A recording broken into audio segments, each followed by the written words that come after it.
Hey, before we jump into today's story, be sure you never miss another episode of 10-Minute Murder. To do that, all you have to do is follow the podcast on whatever app you're listening right now. It might say subscribe, follow, or collect, something like that. It depends on where you're listening. But hit that button and be a part of everything we're doing here. 10-Minute Murder contains depictions of actual crimes. What you are about to hear is real and violent in nature. Discretion is advised. This is 10-Minute Murder.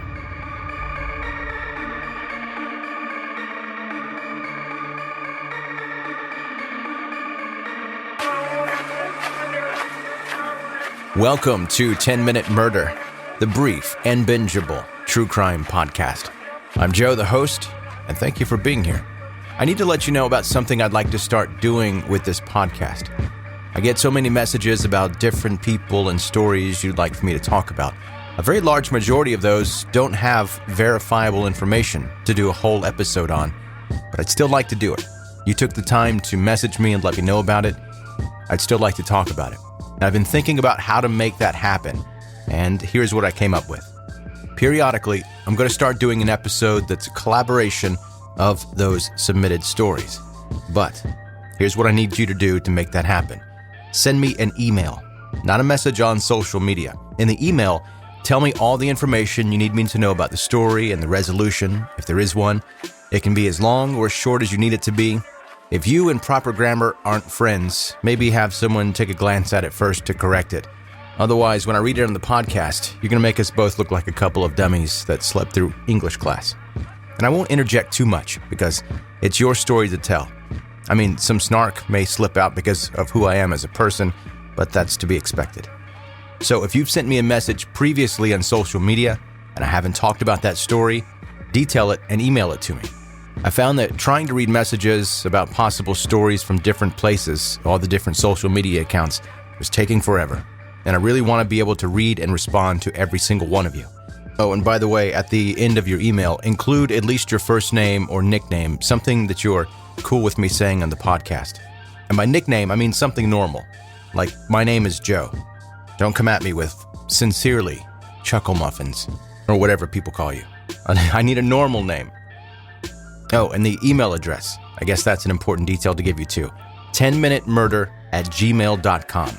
I'll put it in the show notes just in case you forget, but it's the number 10minutemurder@gmail.com. Today, you're going to hear about a serial killer from our neighbor to the north, Canada. He confessed to 49 murders to an undercover agent posing as a cellmate and was only upset about the fact that he couldn't kill one more woman to make it an even 50. And he was only caught because he was sloppy. Evidence collected against him included a pistol with a sex toy attached to the front end of it, like a dirty homemade silencer. This is the pig farmer, Willy Pickton.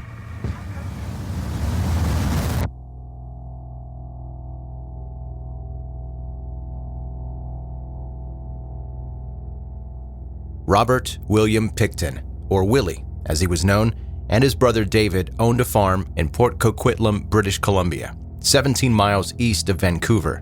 According to a former employee of the pig farm, it's a creepy-looking place, and Pickton is pretty quiet, yet his bizarre behavior often attracts attention despite his lack of substance abuse. After a while, the Pickton brothers began to ignore the site's farming operations. They registered a non-profit charity, the Piggy Palace Good Times Society, with the Canadian government in 1996, claiming to organize, coordinate, manage, and operate special events, functions, dances, shows, and exhibitions on behalf of service organizations, sports organizations, and other worthy groups. Its events included raves and wild parties featuring Vancouver sex workers and gatherings in a converted slaughterhouse on the farm. These events attracted as many as 2,000 people. And I bet you're wondering who was a big fan of attending these pig parties on the farm. Members of the Hells Angels. They apparently loved them. And I don't know if a pig farm party is as fun as it sounds, or if there's a downside.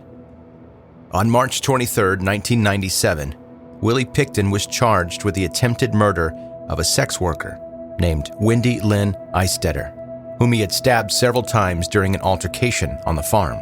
She told police that Willy had handcuffed her, but she escaped after suffering several lacerations. She disarmed him and stabbed him herself with the weapon.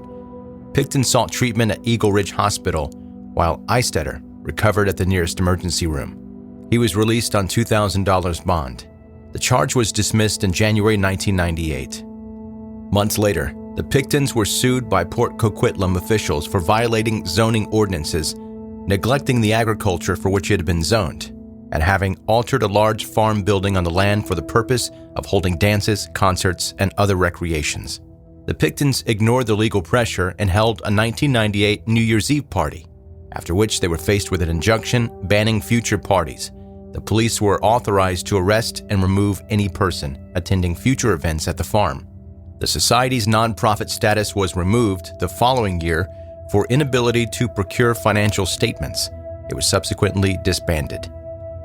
Over the course of 3 years, a former employee noticed that women who visited the farm eventually went missing. During a search of the property on February 6, 2002, police found illegal firearms.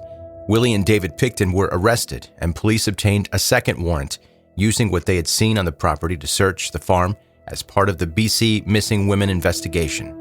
Personal items belonging to the missing women were found at the farm, which was sealed off by members of the joint RCMP Vancouver Police Department Task Force. By the way, RCMP stands for Royal Canadian Mounted Police. The following day, Picton was charged with weapons offenses. The Pictons were later released, but Willy Picton remained under police surveillance. On February 22nd, Willy was arrested and charged with 2 counts of first-degree murder for 2 women. On April 2nd, 3 more charges were added for murder. A 6th charge for murder was added on April 9th, followed shortly by a 7th. As the investigation continued, more and more evidence was uncovered, more charges were piled on, bringing the total to 15 counts of murder. This, at this point, was the largest investigation of any serial killer in Canadian history. And then, on May 26, 2005, 12 more charges were laid against Willy Picton, bringing the total number of first-degree murder charges to 27. Excavations continued at the farm through November 2003. The cost of the investigation is estimated to have been 70 million Canadian dollars. As of 2015, the property was fenced off under lien by the Crown and Right of British Columbia.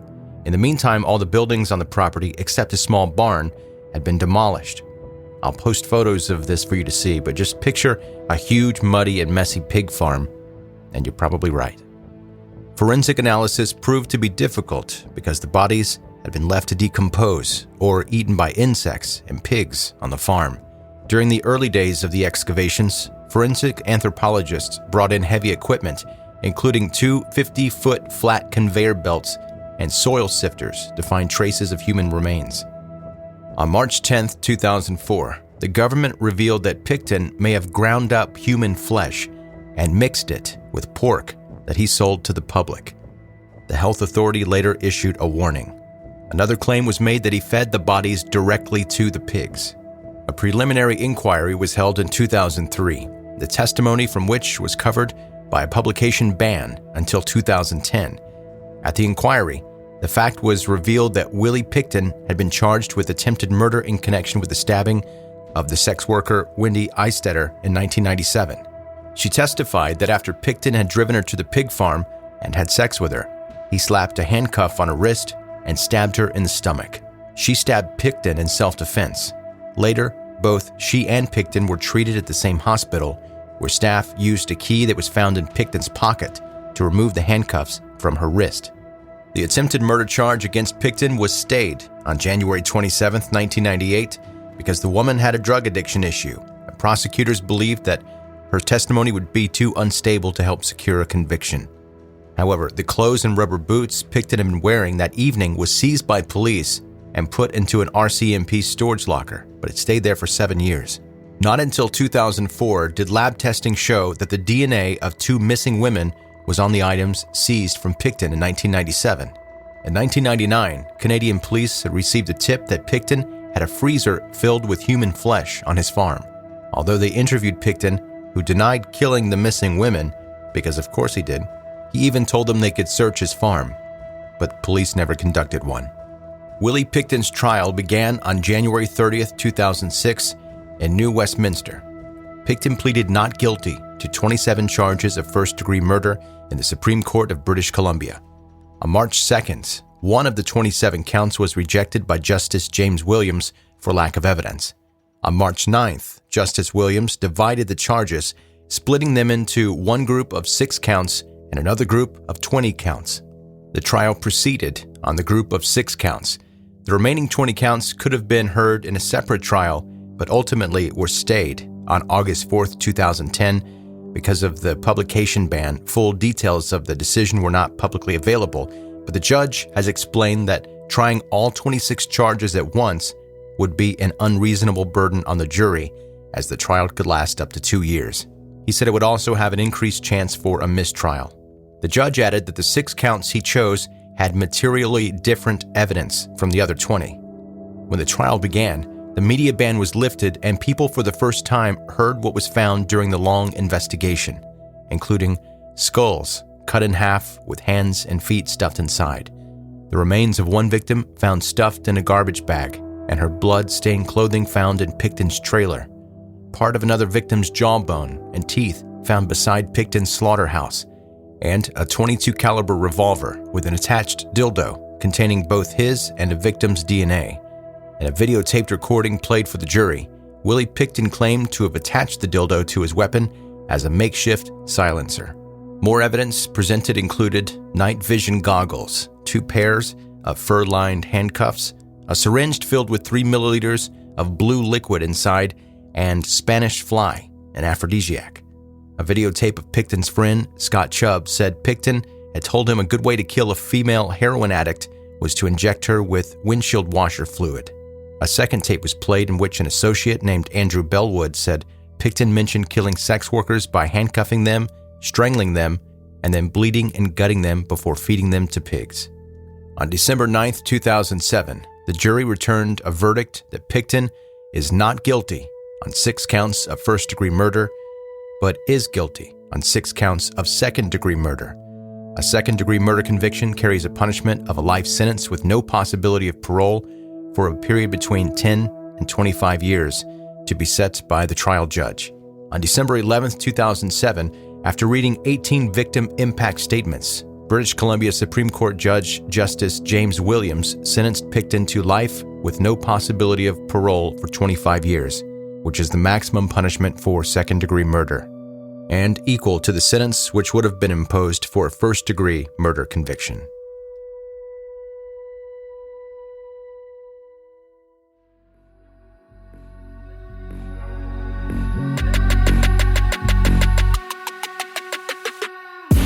That's today's 10-Minute Murder, the brief and bingeable true crime podcast.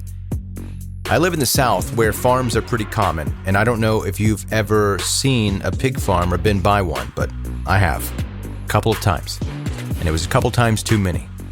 If you haven't been to one, imagine smelling the worst smell ever. Okay, it's worse than that. I have no idea how they had any success turning a messy, smelly pig farm into an entertainment venue for a time. Even if you got rid of all the pigs, which you didn't, it's still gonna stink like crazy. Hey, thanks for listening today, and don't forget what I mentioned at the beginning of this episode. If you'd like me to read your submitted story on this podcast, you can email it to 10minutemurder@gmail.com.